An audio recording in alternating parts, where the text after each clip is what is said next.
Welcome back, everybody. 7:45 on a Wednesday morning. Now to a Fox 11 exclusive. Governor Gavin Newsom visits Southern California to stand up for LGBTQ rights during Pride Month. And he only spoke to one journalist, the tall, charismatic Elex Michaelson. Our guy. Who joins us now live in the studio this morning. Good morning. What a one-on-one you had. Yeah, man. Good morning, Chad, Melvin. Good to see both of you. In a nearly half-hour conversation, the governor made news on a variety of topics, from potentially prosecuting Ron DeSantis to his recent interview with Sean Hannity that's getting lots of buzz.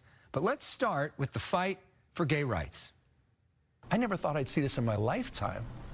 I mean, it's remarkable what's happening here in Glendale. We talk exclusively with California Governor Gavin Newsom in the very same Glendale Unified School District boardroom where chaos erupted last week.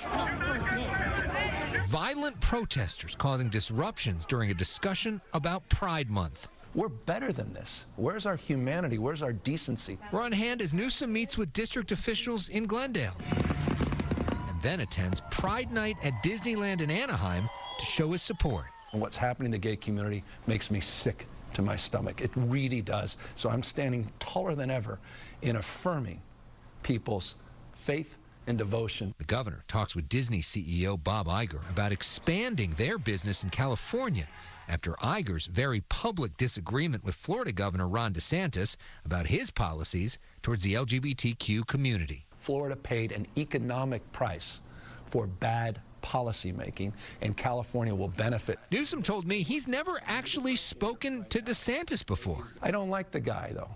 He's a bully. This week, Governor Newsom met with Bexar County, Texas Sheriff Javier Salazar.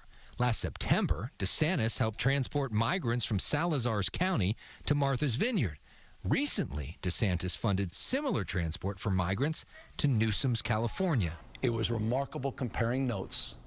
He wants to pursue criminal charges, and we are investigating whether or not the similarities and the contours of consideration allow us to do the same, because we believe in accountability and we think this is wrong. We spoke on the day former President Trump appeared in court as the clear favorite in the GOP presidential primary. But you still think he beats DeSantis? Oh, I think he cleans his clock. I think he does. I mean, I think DeSantis is, I think he's an afterthought at this stage. I think guys like Tim Scott are more interesting to focus on. Donald Trump's a T-Rex in the Republican primary. Outside of that, we know what happened a few years ago. Biden cleans his clock in the general. This is a tough question for you. I don't think it will be. This week, Newsom appeared on Sean Hannity's Fox News Channel show, a network Newsom watches almost every night, as does his conservative father-in-law. Did it feel like talking back to the TV? No. Was it fun for you? I think we need more of that. Yeah. I mean, at the end of the day, you got to get it. We're in these separate silos. My father-in-law and others are just focused 24/7 on that echo chamber.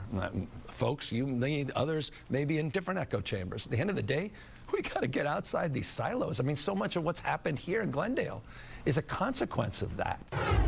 You can watch our full interview with Governor Newsom on The Issue Is. There's a lot more to see, from homelessness to crime to gun control to community service. We talk about all of it on The Issue Is, which airs every Friday night at 10:30 right here on Fox 11. That was really extensive, Alex. You covered a lot of ground with him. Yeah, I mean, it's really interesting to hear him open up on a lot of these things, and clearly he's very passionate about many of them, including attacking Ron DeSantis. Right. I know he won't run against Biden, but do you think Democrats would put their faith and their weight behind him if he should dip out? I mean, most political analysts think what he's doing right now essentially is saying, I'm supporting Joe Biden, I'm behind him, but if something were to happen, sure. Right. just kind of waiting in the wings and got the whole thing ready to go. He, of course, says he would never, ever be interested in running for president, but a lot of people don't necessarily think that. But it was interesting to see the contrast that Sean Hannity was making on Fox News the other night, saying Joe Biden would never do an interview like this. Gavin Newsom deserves credit for at least coming on and answering tough questions. What was your big takeaway before we let you go? With Newsom, I think he's confident and comfortable right now where he's at. And I think he's also really passionate about especially these LGBTQ issues.